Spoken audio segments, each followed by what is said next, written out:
Welcome to the channel Physics by IITians, where we learn physics, understand physics to crack examinations and interviews. Today we shall discuss the very important questions of atomic physics. I will discuss the questions as well as the answers, the solutions and the physics also. Okay, so let's start. The first question is the ratio of intensities of D1 and D2 lines of sodium at high temperature. So you are asked that what are the intensity ratio that for D1 and D2 line of sodium at high temperature. So D1 and D2, the intensity, we all know the D1 and D2 line, that is 2p half to 2s half transition, and D2 line is for 2p 3 by 2 to 2s half transition. Now the intensity of a spectral line is related to the total number of states in the level. Okay, so what will be the total number of states? That is giving you the intensity of the spectral line. How is it so? Because how much the lines, okay, the how much the number of states, there will be directly the transitions related to the transitions. So the how much the transitions, if there are much more transitions, there will be much more intensity, and the transitions will directly related to population, and population means the in any state how many number of atoms or molecules are staying there, or at an excited state, and it can come back. How much the how many the numbers, that will be the intensity. The more the numbers in the higher state, from that particular state the transition will be, the intensity will be more. So we shall discuss about it more. First we should know the solution. So look here, this intensity, how this is directly related to J1 and J2. Okay, so I2 to 1 is directly proportional to G2 by G1, where G2 by G1 is 2J2 plus 1 divided by 2J1 plus 1.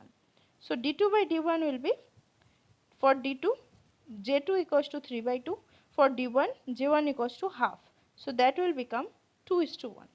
So we should understand the physics, what is happening here, and why it is already mentioned for the high temperature. Now for the high temperature, the atoms are obeying Maxwell-Boltzmann statistics, and we all know the Maxwell-Boltzmann statistics. The populations for different energy levels, suppose there is an energy level En and another energy level Em, where En the population is Nn, and for Em the population is N into M.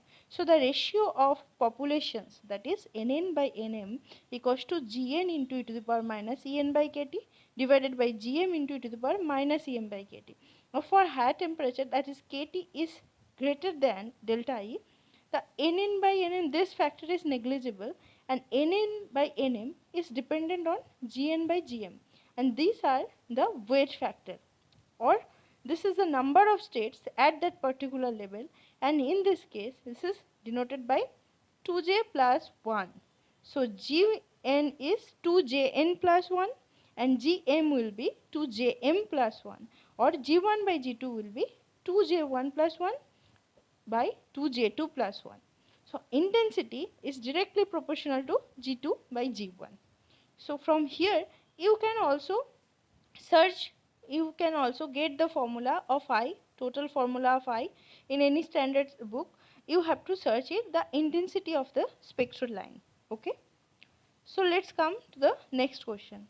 The spin orbit interaction in an atom is given by H equals to A into L dot S, where L and S denote the orbital and spin angular momenta respectively of the electron.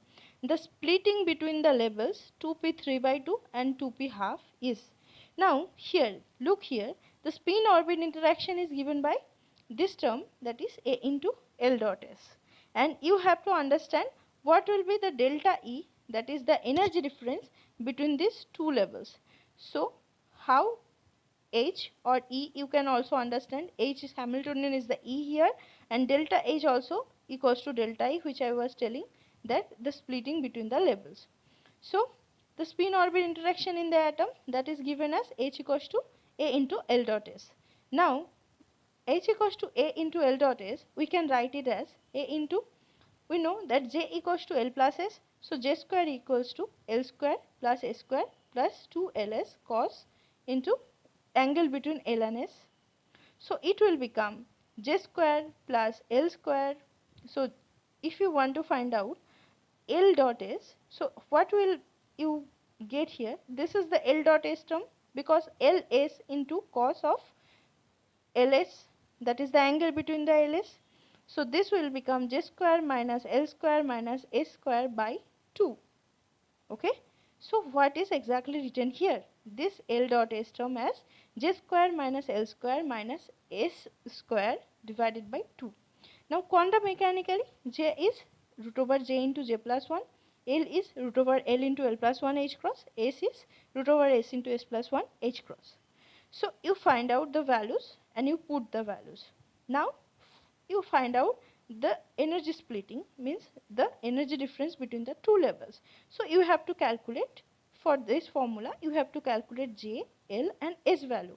Now 2p 3 by 2, J is 3 by 2, 2p half, J is half, 2 here this is 2, so 2s plus 1 equals to 2, so S equals to half, and for p state L equals to 1. So put the values. For J equals to 3 by 2, you put the value. For J equals to half, you put the values, and you get the final answer as 3 by 2 A H cross square by 2. Look here, I am only taking this term, not this two term, because whenever you are doing subtraction, the S is the same for both the states, L is same for both the states. So the subtraction will, this subtraction will get cancelled each other. So this will remain same due to difference in J value. So this is the answer, that is 3 AH cross square by 2. So what is the answer? That is A. Now next question. Next question is, the spectral line corresponding to an atomic transition from J equals to 1 to J equals to 0 states splits in a magnetic field of 0.1 Tesla into 3 components separated by 1.6 into 10 to the power minus 3 Armstrong. If the zero field spectral line corresponds to 1849 Armstrong, what is the G factor corresponding to J equals to 1 state? Now if there is a magnetic field and it is much weaker, that is 0.1 Tesla, okay, so there will be splitting of lines. So one spectral line can be splitted into 3 components or more than 3 components. Whenever it is splitted into 3 components, that is known as normal Zeeman effect. Whenever it is splitted into more than 3 components, it is known as anomalous Zeeman effect.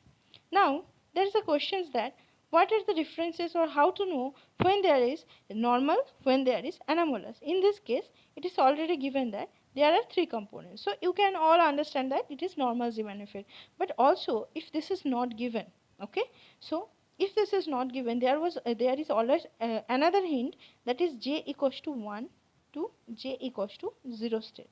Okay, so J equals to 1, so L equals to J equals to L plus S. Okay, so J equals to 1 means that L is 0, S is can be 1, or L can be 1, S can be 0. Okay, total spin. So here you also can understand that if S equals to 1, okay, then 2S plus 1 equals to 3. If S equals to 0, then 2S plus 1 equals to 1. Now 2s plus 1 is 1, that is singlet state, and it can give us the normal Zeeman effect because we don't consider spin. For 2s plus 1 equals to 3, that is triplet state, it can give us the anomalous Zeeman effect because we are considering the spin also. Okay, so these are the little informations which is always given in your question paper. So you have to understand the questions, the physics behind the questions. So here we have to find out the G factor corresponding to J equals to 1. Now for normal Zeeman effect, G factor actually is 1 because we take GL, and GL is directly related to ML, and ML, the transition from 0 to 1, the change of ML is, or 1 to 0, the change in ML is 1. Okay, you can directly put the answer as 1, or if you want to calculate it, then you have to put the formula that delta E is G into mu B into B. Okay, so here I also written for normal Zeeman effect, this is singlet state, and consider allowed transition rule as delta ml equals to 0 plus minus 1. So delta E, that is the energy difference between the two levels, is proportional to B, is proportional to mu B, and this is the G factor which we want to calculate. Now delta E equals to H into delta nu. Now nu equals to C by lambda. So delta nu equals to 1 by lambda square into delta lambda into C. So you put the values here. We get that H into C into delta lambda by lambda square equals to G into mu B into B. So G here we get Hc by mu B into delta lambda by lambda square into B. So you put the values and you get G as 1. Okay. Now next question. The spectroscopic symbol for the ground state of aluminum 13 is 2p half. Under the action of a strong magnetic field, when LS coupling can be neglected, the ground state energy of the level will be split into. So here, this is a very beautiful question here, that it is only mentioned that a strong magnetic field. Strong magnetic field is B is very strong. Now when B is very strong, then L is coupling can be neglected, and what will happen? The L and S will do precision about B, and they will do precision independently. Suppose this is B along Z direction, this is L, and it will precise, and this is suppose S value, it will also precise, but they do precision independently. They do not couple to give you J value. Okay, so and this effect is known as Paschen-Bragg effect.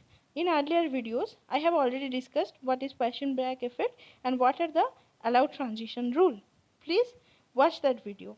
Now in here the question is, for the case of Paschen-Bragg effect, you have given that 2p half is the your state, and the ground state, that is the ground state of the aluminum, what will be the splitting. Okay, so the ground state will be splitted like 2p half. So you have to find out L value and S value. So L equals to 1 because of p term, and S equals to half because 2s plus 1 equals to 2. Now the allowed transitions are ml equals to 1 0 minus 1. Okay, so ml, for ml equals to 1, so 2p half, look here, L equals to 1, so ml can be 1 0 minus 1. Okay, and ms equals to plus half or minus half. So the ml plus 2 ms will be, this is that in a transition. Okay, this is the energy value, that is ENLM. Okay, this energy level is dependent on ml plus 2 ms value. So to know the splitting, you have to calculate NL plus 2 ms value. So in the earlier videos I have already mentioned it, but I am still now I am again mentioning this because I have discussed there. ENLM is the formula of ENLM for the case of Paschen-Bragg effect. Now calculate ml plus 2 ms for ms equals to half and for ms equals to minus half, and do the same for different ml values. So we get that 2 0 for this state, 1 minus 1 for this state, and minus 1 uh, for minus 1 we get 0 minus 2. How is it so? Okay, calculate 1 into ml, that is 1 plus 2 into ms, 2 into half. So 1 plus half, 1 into half, 1 plus 2 into half, that is 2 you are getting. Now 1 minus 2 into half, that is 1 minus 1, 0 you are getting. So I think you understand that how we calculate this ml plus 2 into ms, and we take different values of ms and different values of ml. So the here look, 0 and 0, they are degenerate state. So the splitting will be depending on the energy level difference. So the total number of different energy levels are 1, 2, 3, 4, 5, because these two will be considered as a one state. Okay, so there will be, the splitting will be into 5 levels. Okay, now the next question is, a spectral line due to a transition from an electronic state P to an S state split into three Zeeman lines. In the presence of strong magnetic field at intermediate field strength, the number of spectral lines is, okay. So they tell us that from the P to state S state, they split into three lines when there is a strong magnetic field. If the intermediate field strength, what will be the number? Okay. So this is P state. So we have to find out the total number J value, that is P means L equals to 1 and 1 electron is S equals to half. So J can be 3 by 2 half, because AJ is L plus S to mod of L minus S. So L plus S is 3 by 2, L minus S is half. For J equals to 3 by 2, Mj values are plus 3 by 2, plus half, minus 3 by 2. For J equals to half, Mj values plus half, minus half. Now for S state, calculate J value and calculate Mj values. Now plot the different Mj values and take the transition rule as delta Mj equals to 0 plus minus 1. Okay, and we get as the total number of Zeeman components are 10. 1, 2, 3, 4, 5, 6, 7, 8, 9, 10.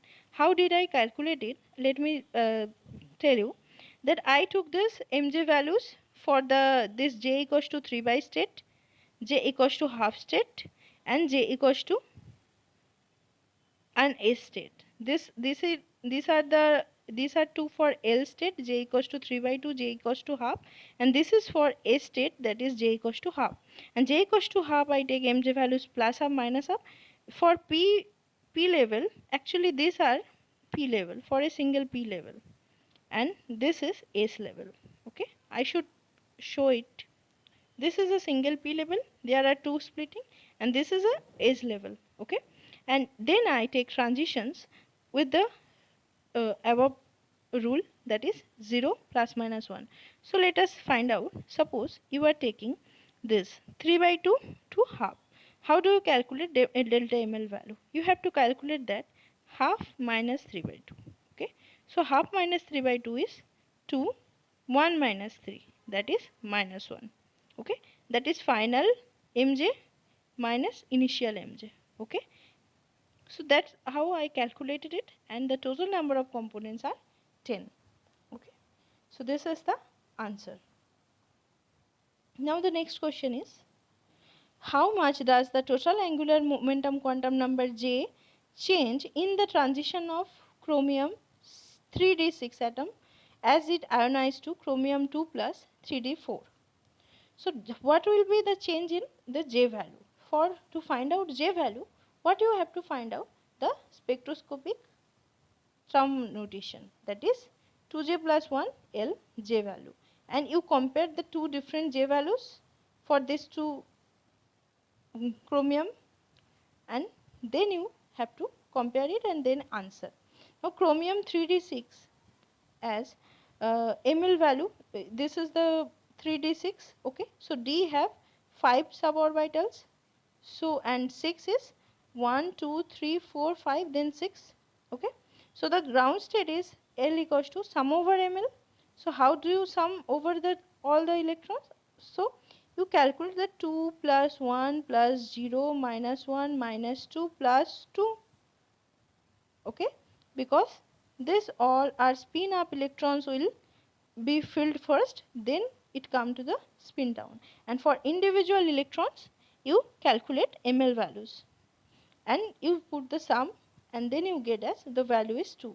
For with the same process you find out the S value, and which is also 2. How is it so? Okay, let me show you. This is 1 half plus half plus, okay, how many spin up? 1 2 3 4 5. So half into 5, that is 5 by 2, and 1 with spin down, that is 1 by 2 minus 1 by 2. So 5 by 2 minus 1 by 2. So this is certainly 2. Okay, so now J value from L plus S to L minus S. So L plus S is 2 plus 2, that is 4, and L minus S is 2 minus 2, that is 0. So 4 3 2 1 0. Now since 3d6 is greater than half filled, this or suborbital is greater than half filled, what will be the ground state? For greater than half filled subshell, the ground state corresponds to the maximum value of J, and this is in this case is 4. So ground state term is 5d4. Okay, and 5 because of the spin value, 2s plus 1 will be 5, and this is since it is a d orbital, so d, and j value will be the higher value, that is 4. Okay, now if it is now calculated for the next chromium, that is Cr3d4, and for this same Cr, but 3d is the subshell, orbital subshells are half filled, less than half filled. So find out the total L ml and find out the total ms. So the total L become 2 plus 1 plus 0 minus 1, that is 2, and for total S become 2 into half into 4, that is also 2. So J value will be 43210. Now it is less than half filled. Okay, more than half filled, if suppose there are 5 shells, 5 shaft cells, 1 2 3 4 5, if they are spin half with the 5 electrons having spin up within this 5 shell, these are called the half filled cell, HF. If it is less than 5, it is called less than half filled. If it is greater than 5, it is called greater than half filled. Okay, so this is less than half filled, so the ground state should be the lowest J value or minimum J value, and that is J equals to 0, and it would be 5d0. So the total angular momentum, earlier it was 5d4, look here we calculated as 5d4, now it become 5d0, so there is a decrease in by a factor of 4. Okay, now the next question is, an atomic transition 1p to 1s in a magnetic field 1 Tesla shows Zeeman splitting.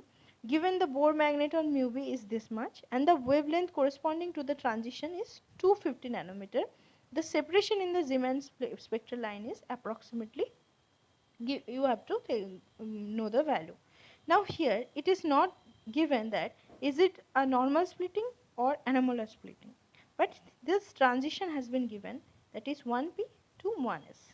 Now 1p to 1s, you have to calculate the state, whether it is singlet or doublet or triplet. Now here 2s plus 1 equals to 1, so s equals to 0, so you don't need to consider the spin. So yes, you are right, we should take the normal Zeeman effect, and we should apply the formula of normal Zeeman effect. Okay, so the normal Zeeman effect, the total energy in the magnetic field is related as delta E equals to mu b into delta ml, and now here delta ml equals to, from p to s, this is 1. Okay, so this will become, delta E will become mu b into b, so delta E is delta nu E equals to h into delta nu, so delta nu equals to mu b by h, so delta lambda equals to lambda square by hc into mu b, because nu equals to hc by lambda, we get the delta lambda, the separation between the levels, between the energy levels or spectral lines, not energy levels, between the spectral lines is delta delta lambda equals to 0.01 nanometer. If you are asked to find out the separation between the energy levels delta E, then you have to put this formula or this formula, but here you are given lambda, you have to calculate delta lambda or separation between the two spectral lines. And look here, here you can also understand that if you are finding out the separation, okay, because in spectroscopy we observe the spectral line, its separation, so here there is a direct application, and should understand that if we measure lambda value, if we measure delta lambda value, and we know the b value, we know h and c value, we know mu b value, so we can calculate delta E, that is the labels, energy level separations inside the atom. Okay, and this is the language, that spectroscopy, which gives us the identifications of the atoms, molecules by identifying their energy levels. Okay, so this is the application of spectroscopy. But the next question, The question I have not mentioned here. Actually, the question is, you are given the different states like 3p0, 3p2, 3p1, 3p, okay, and you are asked that which one is the ground state. Okay. So for that, we should know the Hund's rule. The Hund's rule is the state with highest multiplicity has lowest energy. Now, highest multiplicity means the state with highest value of 2s plus 1. Now, the second rule is the state with same multiplicity, then the state with highest L will have lowest energy. So, if the multiplicity of 2s plus 1 value is same, then we have to choose the highest L value for the lowest energy. And the third is the state with same multiplicity, same L value, then what will happen? What we will have to choose? We will choose the lowest J value if the subcell is less than half filled or half filled, and if subcell is greater than half filled, then highest J value has lowest energy, and lowest energy possesses the ground state. Okay. So I think you understand this is a very important rule and you should know it. So we are given the options. So 3p0, 3p2, 3p1. Another option there was uh, 1p something. So multiplicity is 1 and it was a multiplicity with 3. So 3 is greater than 1. So we should choose the level with highest multiplicity first, and then we separate out the levels with same multiplicity. But here the levels have same multiplicity and same L number.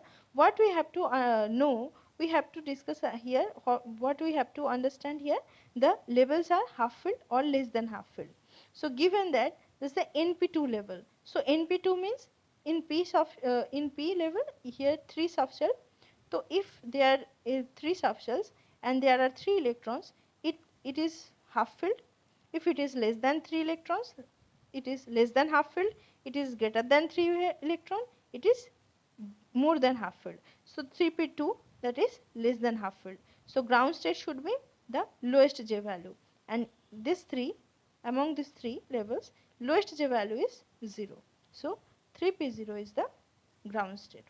The next question is, you are given 4 elements and you have to find out their spectroscopic term notation for the ground state. Now 12 mg, this is a closed shell, and always remember for closed shell the ground state is 1s naught, because this 2s plus 1 value will be 1, but s is 0 here and L is 0 for this s value. Okay, because here the last electron, that is L equals to s, that is 0, and J equals to L plus S. So S is 0, L is 0, so J will be also 0. So 12 mg is 1s0 state. Now 13Al, we find that the last electron, that is 3p1 outermost, and we put this into p subcell. So the L value we are getting 1, S value we are getting as half. So J can be half or 3 by 2, because 1 plus half or 1 minus half. So ground state for less than half fill, we should consider, yes, you are right, we should consider half, okay, not 3 by 2. So 2p half is the correct answer. Now for 17Cl, we are getting outermost cell 3p5. So to fill the subshell, yes, you are right, friends. This is greater than or more than half filled. So what should we do? We should choose J value with higher J value. So what is the ground state? Ground state will be 2p3 by 2. Okay, more than half filled. Now 18Ar, it is closed shell, and this is also 1s naught. Okay. So you can remember, okay, let me first tell you that you can remember that this, if the ground states of the electron configuration in some typical cases can be given as, for single s valence electron like hydrogen, sodium, potassium, they have ground state 2s half. For single p valence electrons like boron, aluminium, gallium, they have ground state as 2p half. For 2s valence electrons like beryllium, magnesium, calcium, they have one is I can't understand it. Two valence electrons. I think it should be 1s0, and two p valence electron, that is 3p0. Okay, you can also remember it. Now the next question is, this is also very important question. The electronic configuration np2 can have only which of the following term? So this is np2. This is the equivalent electrons. Equivalent electrons means the n and nl value both are same. N is also same, and p, that is for both the electrons, p value is also same. So you have to follow the Pauli's exclusion principle, and that to obey the Pauli exclusion principle, as n l values are same, so ml, either ml or ms value must be different, okay, to satisfy Pauli exclusion principle. Now two equivalent p electrons, so if l is in the same direction, that is ml is same, so l will be 2, that is the D state, but this case ms should be different and s should be 0. So s equals to 1, that is excluded. So 1D term is present here. Now for L equals to 0, s equals to 0, 1s term is present. For s equals to 1, ml must be different, and ml must be different means ml can be either 1 or ml different, next other ml should be 0, or this ml can be 0, this ml can be 1. Okay, so this gives you 3p term. So we are getting 3 terms, that is 1D, 1s, 3p, that is okay, 1D, 1s and 3p. So these are our values of different equivalent electrons. How do remember this? I have a chart. Please remember this or note it. If you have two s electrons, one, this E denotes the equivalent electron, this N denotes the non-equivalent electrons. Non-equivalent denotes as N, L are different, or either N or L can be different, so that you don't have to apply Pauli exclusion principle. It is not the same states electron. Okay. So for two different s, if they are equivalent electron, then 1s, and if they are non-equivalent electron, they can be 1s, 3s states. For two equivalent p electrons, 1s, 3p, 1d are possible. Non-equivalent, there are more others energy levels are states are also possible. Similar case with two d electrons, one for equivalent, another for non-equivalent. Okay. Friends, today the discussion, I think you can understand the questions.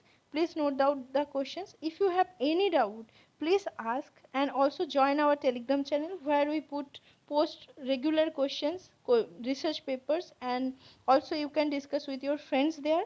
And my request, if you want to help us, please you can help us by clicking the given link that is given in description box. If you like our videos, please follow our channel, subscribe our channel, press the bell icon so that you get instant notification. Thank you.